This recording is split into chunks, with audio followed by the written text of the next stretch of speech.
Before we get started with this episode, I wanted to point out that because Justin does not live in Youngstown, I feel that he doesn't feel like a member of the Youngstown community. So to help him out and prove once and for all his Y-Town street cred, in the spirit of Conan O'Brien, I have devised a Youngstown citizenship test that I am certain Justin will pass with flying colors. Justin, are you ready? A little heads up would have been nice. Oh, just shut up and say yes. Yes, I am ready. Good. I knew you would be. First question, in what year was Youngstown founded? 1796. Correct. How did the city get its name? It was named after a New York surveyor and pioneer, John Young. Correct. What is the city motto? Watch out for that pothole. Correct. What is the city's official animal? A fire hydrant painted to look like a penguin. Correct. What building has played host to many notable celebrities over the years? Youngstown Municipal Court. Correct.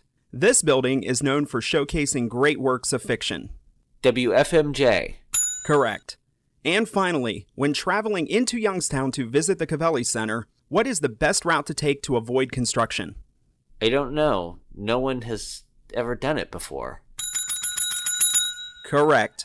And congratulations, you have proven beyond a shadow of a doubt that you are as much a Youngstowner as anyone who lives there.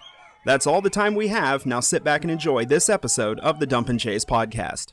Shut up and sit down.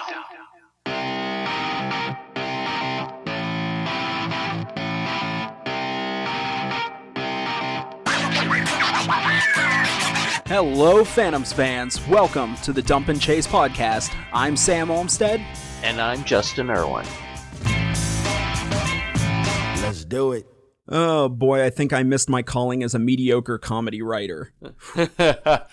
Hello everyone, and welcome to episode 18 of the Dump and Chase podcast. In this episode, we recap last weekend with Madison, look ahead to this weekend with the Team USA Under-17s, and debut our first feature player profile, starting with Phantoms forward John Beaton. My name is Sam Olmstead, and with me as always is the man who is responsible for his bail bondsman's new swimming pool, Mr. Justin Irwin. Oh, don't quit your day job. Oh, Lord. Yep, so the Phantoms are back at the Cavelli Center for most of this month. But yeah, definitely Phantoms back at it with Madison. They are out of town. They are gone. We don't have to see them anymore this season. But before we get to all that, we're going to jump into some roster news with the team. First off, with the game on Friday, everyone will be back from suspension from that easily forgettable game in Chicago as far as that's concerned. Josh DeLuca will be back this weekend, so as his suspension is up. So, and everybody's back home, so more roster flip-flopping around and everything else like that. One bit of lucky news for us, because usually these things are announced after we record, so I think somebody screwed up on the timing of this. It was announced earlier today. We're recording on Wednesday night. It was announced earlier today that the Phantoms had made a trade with Lincoln for Caleb Price. What do you know about as far as Caleb? He's a pretty good puck-moving defenseman, not a real big physical guy. It looks like he's probably being called up. I'm guessing, just speculation, they want somebody to kind of start to play up the ice, maybe kind of set up on the power play, kind of looking through old stats. It looks like he's already played with a couple of the guys on the team. Last season, he played on the Jamestown Rebels, and Jacob Felker played with them. Before that, he played with the Northern Cyclones in the U.S. Premier Hockey League, their top NCDC conference. He played with Artem Borshov there. Familiar with a couple of guys on the team. That doesn't hurt coming over on a trade. And the last, not so much roster news, but we'll call this like an alumni update.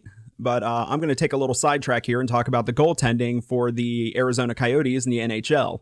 So basically, their starting goaltender for most of the season, Darcy Kemper, went out with an injury last month. He's not expected back until after the All-Star break.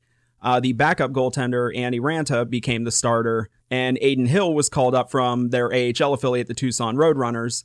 Ranta was hurt last week, so Aiden Hill became the starter. So why am I bringing this all up? Because Tucson Roadrunners goaltender, Ivan Prosvetov, was called up to the NHL. He is currently with the Arizona Coyotes.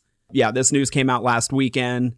Ivan, pretty good numbers as far as playing in the AHL this season. 11-3, 2.38 goals against average, and .931 save percentage. So he was called up. He is backing up Aiden Hill. Might get some playing time. It's hard to say. Ranta is listed as day-to-day. Kemper should be back sometime around the All-Star break. So this trip might be short-lived. Might get some playing time, which, I mean, any former Phantom in the NHL, that's exciting to see.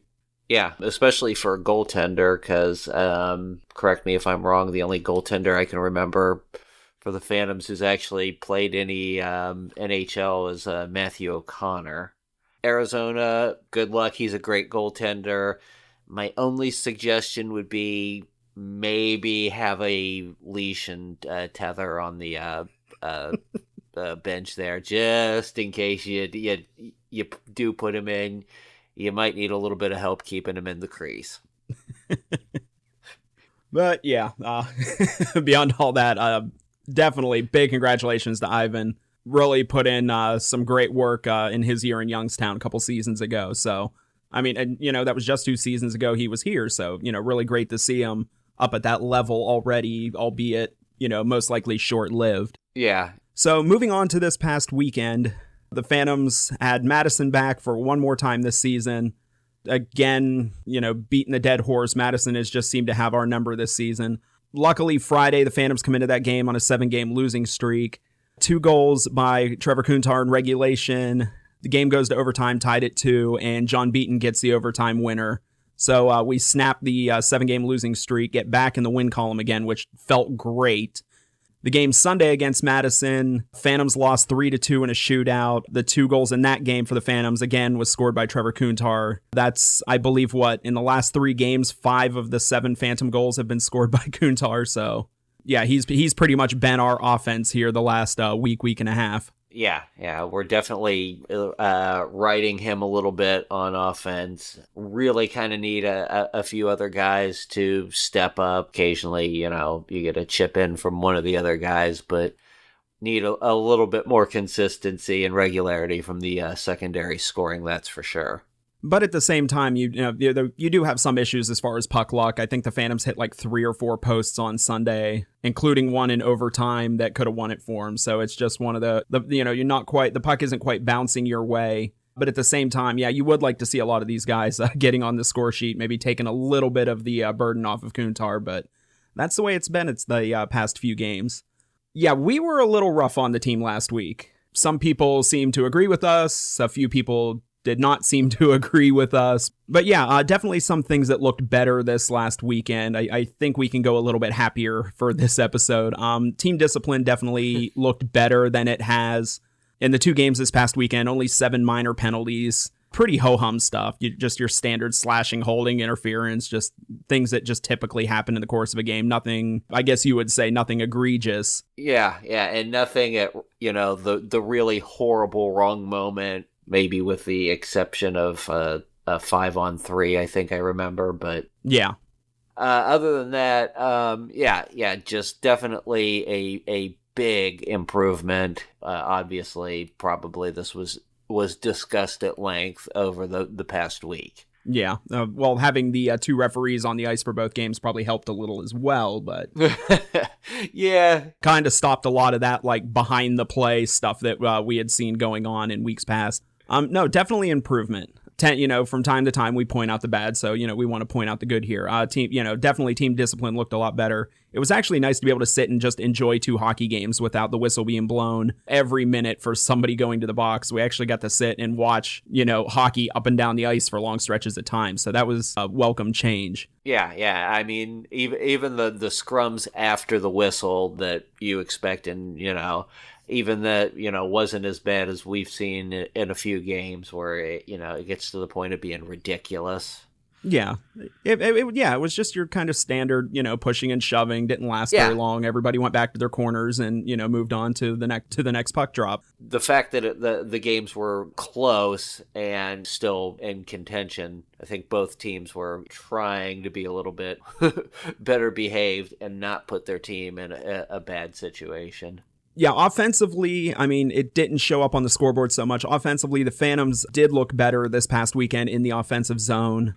In games past, especially during the losing streak, you kind of saw a lot of one-and-dones, just dump the puck in straight to a turnover or maybe get a shot, and then, you're backing up on defense. Saw a lot more pressure in the offensive zone.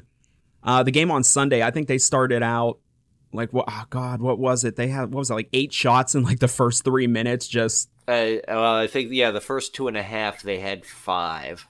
Yeah, it was some. Yeah, it was. Yeah, definitely a much quicker start. I think a lot of that can be attributed to Ben Schoen.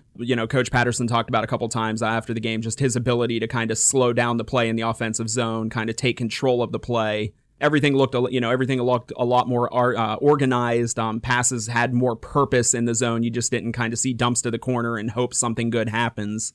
With Ben Schoen coming back, he's got 5 games under him now, kind of getting his comfort level back. Couple shots, he was real close to putting it in. So, I mean, he's really getting close to that point of, what we expect Ben Schoen to be. But, just overall offensively, I think we looked a lot better this past weekend. But just, again, with things like, just pucks, ringing off the post and everything else. Just the luck wasn't there, but definitely just overall movement in the zone just looked a lot better than it has in the last month. I saw honest to God puck cycling. Yeah. Wow. Yeah. Yeah. Yeah. I mean, it's things like that. Yeah. I mean, just the energy level was a lot higher. Guys looked, like they were ready to go from the drop of the puck. They felt it. The creativity was starting to come, and yeah.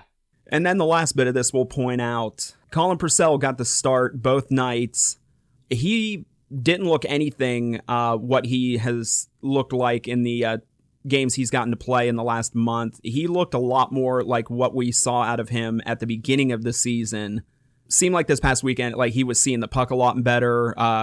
He was moving around a lot better in the crease. Like he looked more relaxed in the crease than we've seen him. And we've seen it with Madison, even though they don't put up a ton of goals on anybody except us. They've got some great shots off, and he just looked very comfortable in net this weekend. Yeah, he's definitely in position, square to the shooter. You mentioned he's definitely seeing the puck, tracking the puck a lot better. The rebounds are manageable. There were, a few moments I thought, the shootout.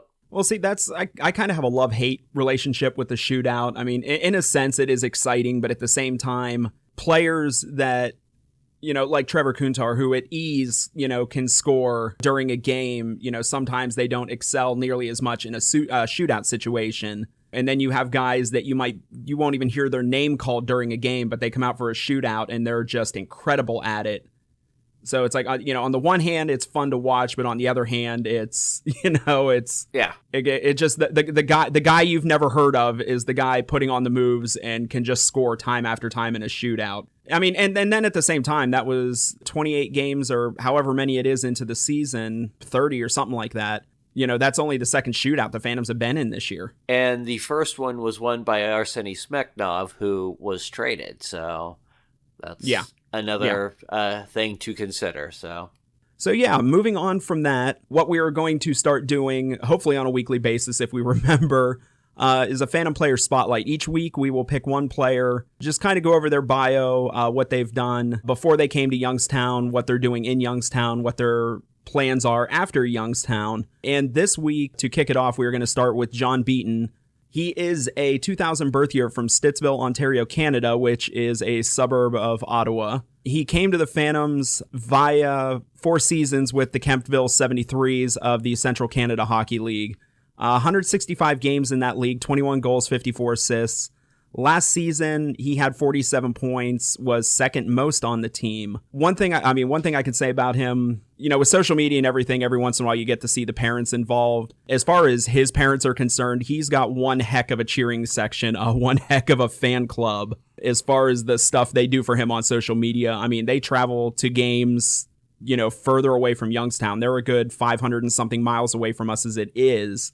But they're traveling out to the Midwest for games and stuff like that. I guess for a kid to kind of have that kind of support system, I mean, you see it. I mean, they're all over, and anything we post about John Beaton, they're all over it on social media, and that's always really fun to see. Yeah, I think it might be something with the Canadian players, because I've seen it with a couple other guys, and definitely I think it helps the whole team. I mean, seeing that, especially when you hit the road.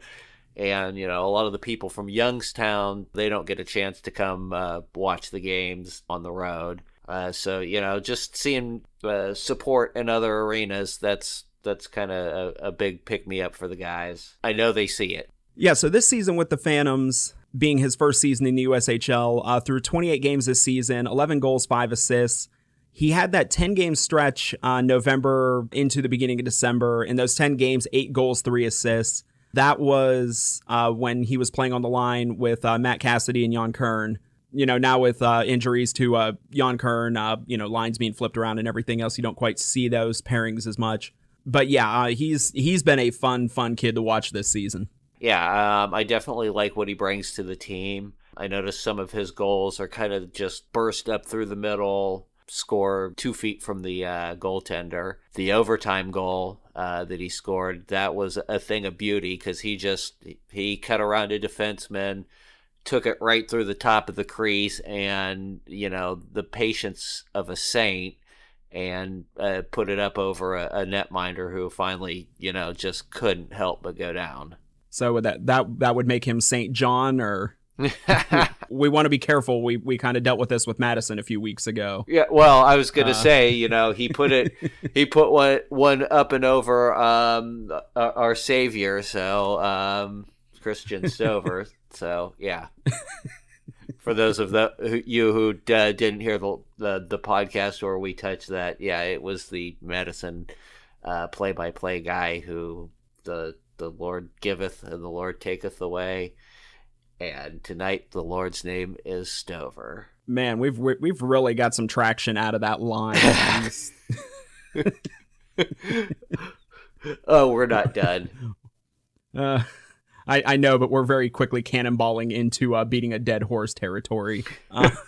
But yeah, John Beaton has been an incredible addition to the Phantoms this season. Next season, as far as we know, he is committed to Rensselaer Polytechnic Institute, or we're just going to refer to it as RPI, because that's what everyone else does, because nobody wants to pronounce that.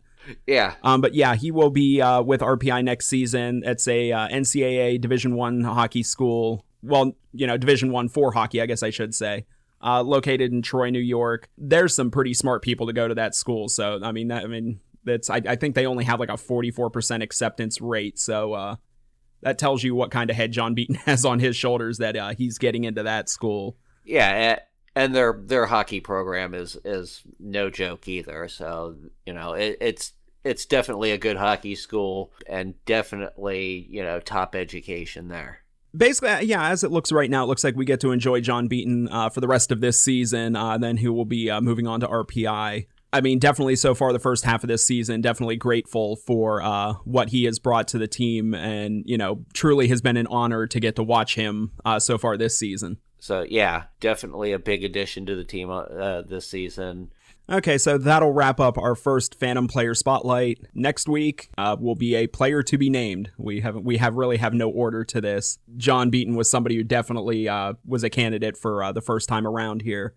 So coming up this weekend, 2 games with the Team USA under-17s. The Friday night game will be up in Plymouth. That's a 7:05 start time.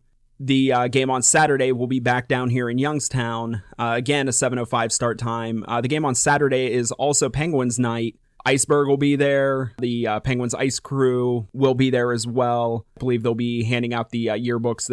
The team yearbooks they typically hand out every season. Doesn't look like any former players this year. I don't know.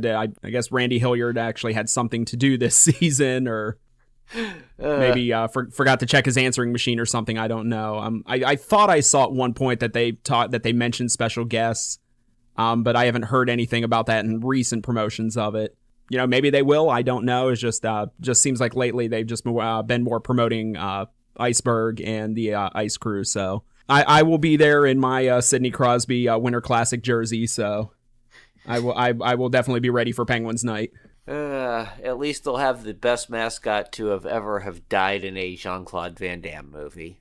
You've used that line on Penguins night every year for the past 3-4 years that I've known you.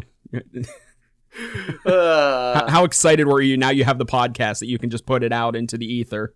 I am looking forward to next year. Looking forward to doing it again next year. Alrighty, so that will wrap up this episode. Thank you everyone for listening. Make sure to hit the subscribe button if you haven't done so already. Give us a like and don't be afraid, leave a comment below. Our social media links are in the description. You can find all of our content on hockeyfan.com and on ohiohockeydigest.com. Thank you again for tuning in, and we will talk with you soon. Send us your hate mail, too. Let the hate flow. Come to the dark side.